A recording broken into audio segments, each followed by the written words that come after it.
미국 증시가 다시 상승 마감을 했습니다. 소매 판매가 냉각되면서 오히려 주가가 상승하는 모습을 보여줬는데요. 그동안 이제 CPI 때문에 약간 민감한 반응을 보여왔었던 미국 증시였지만 소매 판매가 다시 냉각이 되면서 인플레이션에 대한 우려감이 너무 컸다, 뭐 이런 얘기들이 나오고 있습니다. 경기가 안 좋다는 이야기가 나오면 주가가 내려가는 것이 당연하지만 일단은 경기 부양 또는 금리 인하 이러한 기대감들이 다시 살아날 수 있는 요소가 됐기 때문에 주가가 올랐다라고 보시면 되겠습니다. 자, 이런 부분들 같이 좀 알아보도록 하고요. 카카오가 요즘에 상승세를 심심치 않게 보여주고 있죠. 자, 아직 물려있는 사람들이 거의 대부분이고 손실도 많이 나와 있다 이렇게 되어 있지만 성장의 재시동을 걸면서 기대감들이 커지고 있다고 합니다. 손실을 회복할 수 있는 단계까지 올라갈 수 있을 것인지 거기에 대한 부분들 같이 알아보도록 하고요. 파라다이스가 사상 최대 매출을 찍으면서 1조 클럽에 바짝 다가섰다고 합니다. 9,900억 정도 매출이 나왔는데 그동안 뭐 카지노, 호텔 이런 거 안 좋은 거 아니냐 이렇게 얘기가 좀 있었는데 그런 불안감들을 조금 이제 불식시키는 그런 형태의 모습으로 간 것 같고요. 아직은 리오프닝은 조금 멀었죠. 그렇지만은 이렇게 조금씩 뭔가 개선이 되어가는 모습들 또는 매출이 회복되는 모습들, 실제로 이제 국내 카지노, 강원랜드 같은 경우도 실적이 개선되는 모습도 보여주고 있잖아요. 그러니까 이런 것들을 참고해 본다라면 리오프닝도 조만간 가지 않겠느냐 이런 기대감도 나오고 있습니다. 이 부분까지 같이 알아보도록 하죠.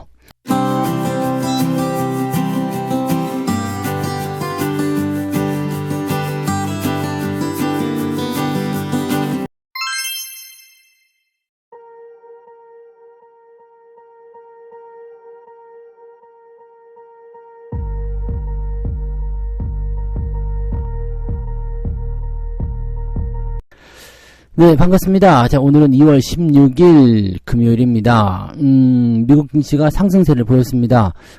제법 강하게 올라오는 모습이었고요. 다우지수가 강한 상승 보여줬습니다. 그리고 S&P 500은 또 사상 최고치를 찍어주는 모습이었고요.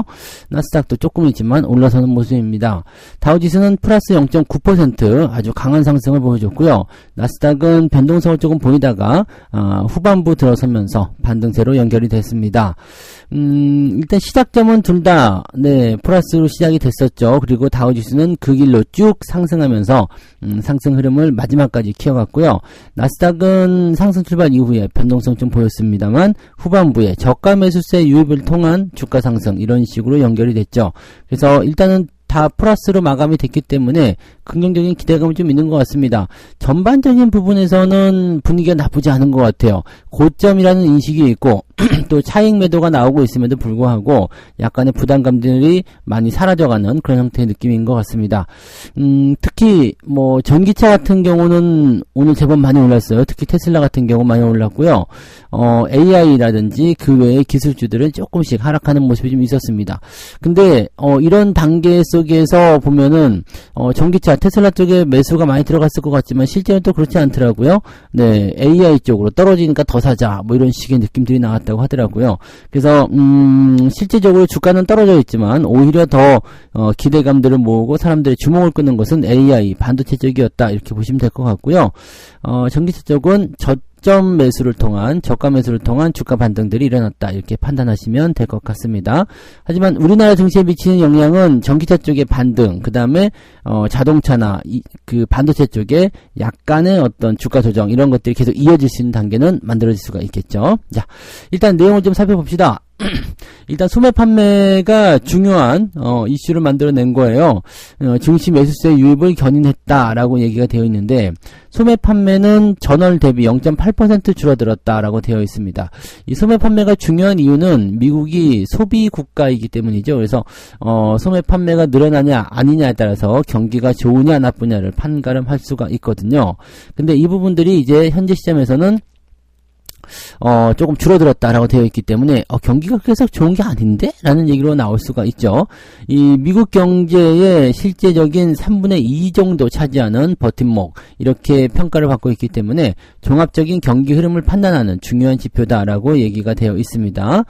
자, 소매 판매가 감소하게 되면은 경기가 예상보다 조금 안 좋다라는 식으로 분석이 되기 때문에 뭐 금리 인하와 같은 지금으로서는 경기 부양책을 쓸 수 있는 게 금리 인하가 가장 가까이에 있잖아요. 그래서 금리 인하에 대한 불씨가 다시 살아나고 있다라고 얘기가 나오고 있습니다. 뭐 아직까지는 이제 5월달 금리 인하에 대한 가능성을 36% 정도로 보고 있기 때문에 크게 변화는 없습니다. 근데 5월달 금리 인하를 안 하더라도 6월달이 있잖아요. 그리고 5월달 금리 인하라고 되어 있지만 실제로는 5월보다는 4월이라고 보는 게 맞잖아요. 그래서 5월까지는 조금 어려운 부분들이 있다라고 볼 수 있는데, 자, 경제 지표가 계속 이렇게 나온다거나 또는 CPI 지표가 다음 달에 뚝 떨어지는 모습이 나오게 된다면 일단 3월달은 금리를 동결하겠지만 금리 인하에 대한 가능성이 다시 5월달로 짚혀질 수 있다라고 판단하시면 된다는 얘기입니다. 그래서 올 상반기 안쪽에, 즉 2분기 안쪽에 금리 인하를 하게 될 가능성이 다시 높아지고 있다라고 보시면 되겠죠. 네. 자, 산업 생산과 고용 지표도 약간 엇갈렸다라고 되어 있습니다. 산업 생산은 지난해 대비해서 0.1% 줄었다라고 되어 있습니다. 뭐 제조업이라든지 이런 쪽에서의 생산이 조금씩 감소했다라고 보시면 될 것 같은 느낌이죠. 그래서 산업 생산에 대한 부분들이 좀 줄어들었다는 것은 경기도 안 좋은데 뭘 그렇게 많이 만드냐, 또는 오더가 많이 오지 않았기 때문에 많이 만들 필요가 없다, 이런 식으로 구분이 될 수가 있죠. 경기 안 좋다는 쪽으로 할 수 있습니다. 그래서 이렇게 되면 금리 인하 다시 갈 수가 있는데, 금리 인하에 발목을 잡고 있는 것은 또 누구예요? 고용시장. 이 고용지표는 또 괜찮았어요. 실업수당 청구 건수는 지난주보다 8,000건 정도 줄어들은 21만 2천 건으로 집계되었다라고 되어 있습니다. 전문가들 예상치는 21만 9천 건이었는데 이거보다도 하회하는 수준이었죠. 자, 그러니까 이렇게 보면은 고용은 잘 되잖아요. 너희들 열심히 투자하고 있는 것 같은데, 또는 사람들 돈 잘 벌고 있는데, 이런 식으로 하면은 또 금리 인하가 안 들어갈 수도 있죠. 그러니까 여러 가지 부분들이 산재에 있긴 합니다만, 현재 시장에서 내가 필요로 하는 것을 갖다 쓰는 거, 이게 지금 현재 시장의 실태라고 보시면 됩니다. 자, 이번에는 주가가 상승을 했기 때문에 소매 판매야 또는 이제 이 산업 생산 이런 부분들을 통해서 경기가 별로 안 좋잖아, 금리 인하 해야 되겠어 라는 식으로 분위기를 잡아갔다라고 보시면 되겠죠. 실제로는 저가 매수의 유입이었다고 보셔야 되는데 말입니다. 저가 매수의 수혜를 입은 것들은 이제 전기차 쪽이라고 이야기가 되고 있어요. 테슬라가 6.2%나 급등했습니다. 6% 급등했어요. 테슬라가요. 네, 무지막지에 올라갔죠. 사람들이 테슬라 팔고 엔비디아로 넘어갔다라고 하니까 엔비디아는 좀 떨어졌는데 테슬라는 급등세를 보였어요. 리비안도 5%, 루시드도 5%, 니콜라도 5% 이렇게 다 급등세를 보였습니다. 그러니까 전기차 관련 기업들은 대체적으로 5% 이상 다 급등했다고 보시면 되겠죠. 근데 뭐 특별하게 재료가 있었느냐? 꼭 그런 건 아닙니다. 2차 전지나 또는 전기차 관련해 가지고 어떤 호재성 재료가 나타났던 것은 아니고 그냥 시장이 전체적으로 우호적이었고, 그러다 보니까 많이 올라간 그 반도체 AI 쪽보다는 이제 밑에서 헤매고 있는 그런 종목들에게 얘네들 너무 싸게 내려왔는데, 너무 많이 내렸는데 이런 쪽으로 가고 있는 거죠. 그러다 보니까 저가 매수세가 유입이 되었다라고 분석이 되고 있습니다. 특별한 이슈 없이 주가가 올라간다는 것은 매수세가 유입이 되었다는 얘기겠죠. 주가가 많이 내려간 상황을 주시하고 있었던 사람들이 많이 있었다는 것을 방증하는 모습이고요. 자, 거기에서 매수세가 조금씩 들어오면서 주가 상승하니까 이제 올라가려나 보다 라고 해서 들어가게 되는 것이 대체적으로 저가 매수의 유입이라고 보시면 되거든요. 자, 올해 들어서만 무려 25% 정도 급락했었던 테슬라가 다시 반등을 하는 모습이 좀 나타나고 있는데, 이것이 되돌림에 대한 기술적 반등이라면 단기적 상승에 그치겠지만, 자, 이 상태에서 만약에 테슬라가 좋은 어떤 호재성 뉴스를 조금 생산해낸다라면 주가 상승은 훨씬 더 많이 일어날 수가 있습니다. 특히 전기차 관련 종목군들 전체적으로 분위기가 개선될 수가 있겠죠. 자, 여기서 가장 중요하게 기대가 될 수 있는 호재는 전기차의 판매량 증가라든지 또는 뭐 어떤 정책적인 수혜, 이런 것들이 나타날 수도 있을 것이다 라고 생각이 될 수가 있겠죠. 이런 것들이 조금이라도 나타나게 된다면 전기차의 반등은 조금 더 이어질 수 있겠고요. 이러한 부분들은 최근에 조금 좋지 않은 흐름을 보였었던 국내 전기차 시장이라든지 또는 배터리, 2차 전지 이런 쪽에도 수혜가 될 수 있는 가능성이 있습니다. 네, 근데 이게 좀 교묘하게 맞아떨어지는 것 중에 하나가요.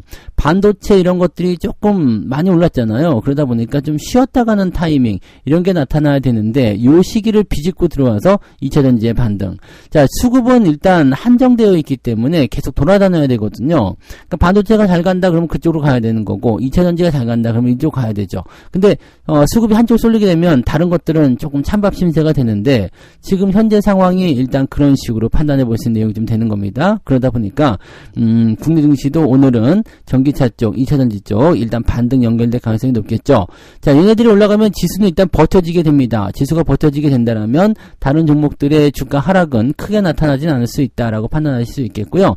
지수가 상승하는 효과가 나오게 된다면 오늘은 반도체, 자동차 또는 2차전지 이런 쪽으로 해서 골고루 다 상승하는 그런 긍정적인 요소가 만들어질 수도 있지 않을까 판단됩니다. 주말장이라서 약간의 변수는 가지고 있겠습니다만 현재로서는 부담스럽지는 않다라고 판단하셔야 될 것 같은 느낌이에요. 하지만 큰 폭의 상승을 기대한다거나 그런 부분보다는 점진적인 상승이거나 잘 버텨주는 형태의 그런 모습을 보시는 것이 유리할 것 같아요. 자, 그러면 두 번째 이야기로 넘어갑니다. 카카오 이야기죠. 카카오가 그래도 주가가 좀 올랐어요. 네, 주가가 좀 올라가고 있는 모습이고요. 뭐, 최근에 이제 주가 상승에 대한 배경으로는, 영업이익 증가라든지 또는 이제 주주 환원 정책 이런 것들에 대한 기대감들이 있기 때문이겠죠. 지난해 4분기 영업이익이 무려 100%나 증가했습니다. 1,892억 원을 기록했다라고 되어 있습니다.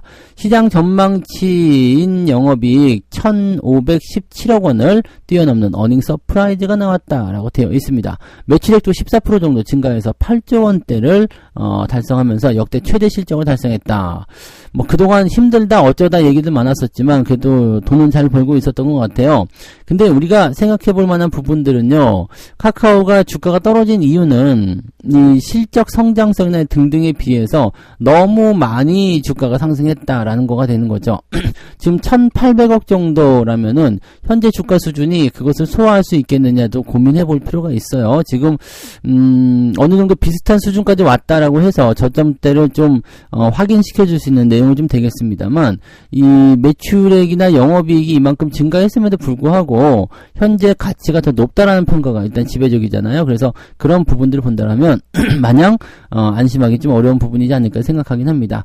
자, 어쨌건 지난해 3분기부터 광고 실적의 회복세를 보이고 있었고 전체적으로 이제 좋아지고 있다. 근데 이렇게 되는 것들은 전반적으로 광고의 실적이 좋아진다. 그다음에 매출이 증가한다.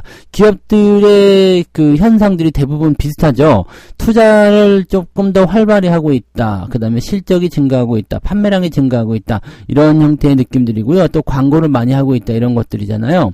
이런 내용들을 좀 살펴보게 되면은 일단 소비가 좀 살아나는 거 아니냐, 경기가 좀 살아나는 거 아니냐, 이런 식으로 우리가 해석을 좀 해볼 수는 있을 것 같아 보입니다. 그래서 기대치들을 조금 더 높게 잡게 된다면 소비 회복에 따른 그런 전체적인 기업들의 상승 그리고 주가 상승 이렇게 연결될 수도 있겠죠.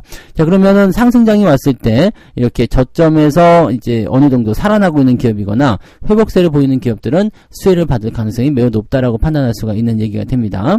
자, 여기다가 주주 환원 정책도 굉장히 눈길을 끌고 있습니다. 지금 주총이 이제 막 열려야 되는 시기가 되죠. 지금 3월 말까지 해가지고요. 아마 주주총회를 다 열어야 됩니다. 왜냐면 4월달 안에 배당을 주려면 3월달 안에 주주총회 열어야 되고요. 보통 이제 연말 그 정산하는 기업들이잖아요. 이게 그 12월을 기점으로 하는 기준일을 보고 있는 그런 기업들은요. 마감일로부터 90일까지 주주총회를 열게 되어 있습니다. 그래서 2월 달에도 주총 열어가지고 하는 기업도 있고 1월 달에 하는 기업도 있죠. 근데 대부분이 3월 달에 주총을 엽니다. 주총을 열어서 이제 배당도 결정하고 뭐 앞으로 사업이라든지 등등 여러 가지를 결정하게 되죠. 그 상황에서 이제 4월 달에 받을 우리 배당금이 결정이 되는데 이 주총에서 힘을 좀 쓰는 집단들도 생겨나고 있잖아요. 누구예요? 네, 이 주주 환원 정책을 이야기할 수 있는 거. 네, 그러니까 뭐 그 뭐라 그럴까? 예전에 뭐 강성구 펀드 이런 거죠. 그러니까 이 펀드, 사모펀드라고 봐야 되죠. 이런 쪽에서의 어떤 입김, 소액주주들의 입김 이런 것들이 늘어나게 되면서 주주 환원 정책을 계속적으로 강조하고 있다라는 거. 여기다가 정부 입장에서도 야, 니들 배당도 좀 많이 주고 해라 이런 식으로 얘기 나오는 거, 이런 것들이 이제 주주 환원 정책으로 작용이 되면서 자사주를 소각하거나 아니면 배당을 더 확대해 주거나 이런 식으로 할 수 있겠죠. 지금 카카오 같은 경우도 이사회를 통해서 자사주 소각을 실시한다라고 되어 있습니다. 1,000억 원 정도 규모인데 이 자사주 소각을 하게 되면은 일단 주주 가치가 올라가잖아요. 그래서 이런 부분들이 긍정적이었던 것 같고, 이 자사주 소각에 대한 부분들 때문일지도 모르지만 어제 카카오 주가 제법 올랐죠. 그래서 이런 부분들이 이제 긍정적으로 보여지는 모습이겠죠. 물론 사람들이 아직은 많이 물려 있어요. 투자자들의 평균 단가가 10만 3천 원 정도 된답니다. 카카오에 물려있는 분들이요. 평균 단가가 10만 원이면은 밑에서 산 사람, 위에서 산 사람 다 합쳐서이긴 한데 아무래도 아직까지는 고점에서 매수한 사람이 압도적으로 많다는 얘기겠죠. 현 주가 기준에서는 약 40% 정도 손실이 나와 있는 상태이다. 그래서 아직은 조금 요원한 일이다라고 얘기하고 있지만 어쨌든 증권사들의 목표 가격대는요 7만 원대 초반으로 잡혀 있어서요. 대체적으로 그 정도까지는 더 상승할 수 있지 않겠느냐라는 식으로 얘기는 할 수 있을 것 같습니다. 카카오의 가장 큰 문제, 일단은 현재 주가 수준이 아직까지는 고평가라는 인식이 있다라는 거, 그 다음에 문어발식 확장을 통해 가지고 그다지 좋은 인식을 받지 못하고 있다라는 거, 뭐 이런 식의 느낌이었고요. 뭐 그동안은 또 더 큰 악재들이 있었잖아요. 이제 뭐 금리 인상이라든지 그 다음에 뭐 실적의 어떤 부담감 등등 여러 가지 이런 것들을 통해서 주가가 그냥 곤두박질 치는 모양새들이 많이 있었죠. 그 다음에 SM 인수가 사실 불을 좀 지른 거 아니었을까 생각되긴 했는데, 뭐 어쨌건 간에 이런 악재들을 이제 다 주가를 통해서 이제 소화를 했다라면 저가를 이제 이용한 그런 매수가 유입될 가능성이 높겠죠. 자, 아래쪽 바닥을 얼마큼 잘 지키느냐가 중요한 모습이 될 텐데요. 그런 부분들을 통해서 주가가 서서히 상승할 수 있다라면 물려있는 분들에게는 좀 희망이 되지 않을까라고 판단해 봅니다. 현재로서는 조금 더 추가 상승에 대한 기대감을 가져보는 것도 괜찮을 것 같아 보인다 보시면 되겠습니다. 자, 세 번째 이야기 봅니다. 카지노, 호텔을 끌고 당기면서 파라다이스의 매출이 크게 올랐다라는 얘기가 나왔습니다. 사상 최대 실적을 경신했다. 자, 사상 최대 실적을 경신했다. 그 다음에 뭐 영업이익도 많이 늘었다. 등등등 여러 가지 얘기가 나오면 이제는 적자에서 흑자로 탈출이 되는 그런 부분들에 주목을 해야 되는데, 이게 지금 보면은 리오프닝 기업이에요. 그죠? 호텔, 카지노 운영업체. 얘네들은 뭔가 소비가 살아나지 않으면 안 되는 거잖아요. 근데 이쪽에서 매출이 크게 증가하고 있다는 것은 굉장히 좋은 소식이 되겠죠. 지난해 연결 기준 매출이 9,900억입니다. 9,942억이고요. 한 60억 정도만 더 올랐으면 1조 클럽이 됐을 텐데 조금 아쉬울 것 같긴 합니다. 영업이익은 1,458억 원을 기록했다라고 되어 있습니다. 일단 매출 같은 경우도 좀 늘어난 상태고요. 영업이익은 거의 급등 상태로 180%나 급증을 했습니다. 그래서 긍정적으로 좀 보여지는 모습이겠죠. 당기 순이익 같은 경우가 1000% 넘게 상승하면서 847억 원이 기록되기도 했다고 합니다. 이렇게 되면은 굉장히 고무적인 부분들이 만들어질 수 있겠고요. 카지노 매출도 지금 100% 정도 증가했다고 합니다. 중국 애들 안 하는데요? 네, 중국 애들 안 하는데 그럼에도 불구하고 많이 늘었다고 하더라고요. 그 다음에 지금 일단 이렇게 뭐 일본 쪽 여행객 같은 경우도 어느 정도 많이 작용을 했다라고 얘기가 좀 있는데, 요즘에 이제 일본 시장 좋잖아요. 그러다 보니까 이제 그쪽으로도 영향이 좀 있는 것 같긴 하더라고요. 뭐 그런 부분이 있어서 이 카지노 쪽 매출이 크게 증가하는 모습이었다 되어 있고요. 호텔 같은 경우도 일단은 나쁘지 않은 그런 흐름들을 보여줘서 조금씩 상승세를 보여주고 있다. 근데 지금 중요한 거는 이제 카지노 쪽 매출이 크게 증가한 모습인 것 같아요. 그래서 이런 쪽에서의 매출 증가율이 굉장히 컸다라고 볼 수 있겠습니다. 만약에 여기다가 이제 중국인 관광객들의 증가라든지 이런 쪽으로 넘어가면 괜찮을 것 같긴 한데, 여기에서 가장 큰 문제는 이런 거 아니겠습니까? 이제 중국의 경기가 그렇게 썩 좋지 않기 때문에 아직까지는 거기 기대하기는 좀 어렵다라고 볼 수 있는 부분이 좀 되는 거죠. 파라다이스의 그 팬데믹 기간, 이 손실 누적을 회복을 하고, 이제 수익성 기반의 안정성, 재무구조 구축 이렇게 되면서 기업의 어떤 반등 가능성이 꺼졌다 이렇게 얘기가 되어 있고요. 자, 중국의 이제 경기 부양을 통해서 중국 관광객 수요가 조금만 늘어나게 된다면 실적은 더 크게 증가할 것이다라는 얘기가 좀 나올 수가 있겠죠. 그래서 그런 부분들이 좀 있다 생각하시면 되겠습니다. 지금 보면은 중국이 춘절 이쪽 연휴 기간이 계속되고 있는데, 이 시점에서 뭐 한국을 찾는 관광객 수, 이제 걔네들 연휴가 끝나봐야지 알겠죠? 근데 그런 부분들을 보면서 이제 지속적으로 이제 중국인 관광객의 증가라든지, 또는 이제 거기서 나타나는 효과, 이런 것들이 나오게 된다면 긍정적인 모습이 좀 될 것 같긴 합니다. 대신에 이제, 다음 달에 있을 중국 양회를 통해서 중국 경기 부양이 어떻게 되는지 이 부분들을 보긴 해야 될 것 같아요. 아직까지는요, 리오프닝 관련주들의 그 기대감을 크게 갖기는 좀 어렵습니다. 다만, 조금씩이나마 계속 회복 중에 있다는 걸 우리가 좀 아셔야 될 것 같고요. 뭐, 강원랜드 같은 경우도 마찬가지예요. 이건 국내 카지노에, 국한되는 모습이긴 하겠습니다만, 실적 꾸준하게 증가하고 있죠. 그리고, 지속적으로 성장세 보여주고 있고, 배당도 주잖아요. 다시, 이제 적자는 완벽하게 해소가 되었고요.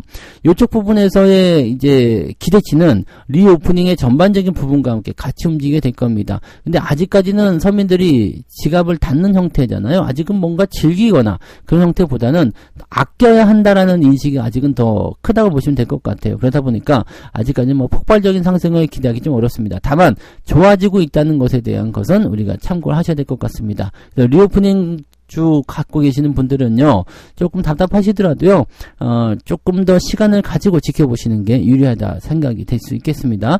소비가 좋아지면 경기도 같이 좋아지고요, 전체적으로 증시 활성화가 되면서 마음이 많이 누그러지는 그런 상황들이 나오게 될 겁니다. 그래서 그 시기가 되면 또 아주 그냥 주도주 역할을 좀 할 수 있는 모습이 될 수 있는데, 아직까지는 그 시기를 점치기가 좀 어렵기 때문에 관심만 좀 가지고 있거나 아니면 보유하고 계신 분들은 그냥 홀딩만 잘 유지하시면 큰 문제는 없을 것 같아 보입니다. 현재쯤에서는 더 나빠질 만한 부분들은 없을 것 같아 보여지죠? 네.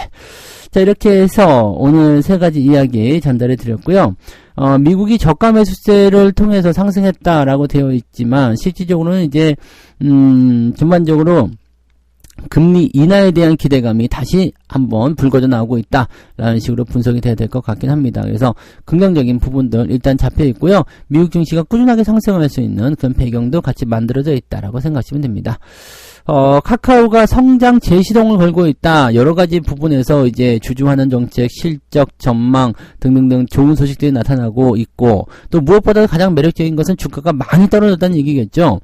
물론 주가가 많이 떨어졌음에도 불구하고 여전히 고평가라는 평가를 받고는 있습니다만, 뭐 그런 부분들은 이제 어느 정도 수준까지 주가 떨어져 있는 상태이기 때문에 실적이라든지 기타 여러 가지 내용들이 긍정적으로 발현이 된다라면 해소될 수 있는 내용이 아닐까 생각합니다. 더 떨어지지만 않는다라면 카카오 쪽에 긍정적인 기대감은 가져볼 수 있을 것 같아 보여요. 네. 파라다이스의 최대 매출은 이제 파라다이스에 국한되는 것이 아니라 리오프닝 전체를 봐야 되는데, 아직은 중국 쪽 경기가 살아나지 않았기 때문에 리오프닝의 완벽한 회복을 기대하기 좀 어렵습니다. 그렇지만 이렇게 서서히 회복되고 있다는 것, 특히 카지노 이런 것들은 사행성이잖아요. 그러니까 이런 쪽 같은 경우는 굳이 안 써도 되는 돈 이런 것들, 그런데 이런 것들에 대한 매출이 늘어나고 있다는 것은 그나마 경기가 많이 좋아지고 있다, 소비에 대한 패턴들이 조금 달라지고 있다, 이런 식으로 해석할 수가 있는 내용이 좀 되겠죠. 그래서 리오프닝을 전체적으로 봤을 때는 아직까지는 시간이 좀 더 필요하다. 그렇지만 더 나빠지지는 않을 것 같다. 그렇다면 우리가 좀 기다릴 수 있겠죠.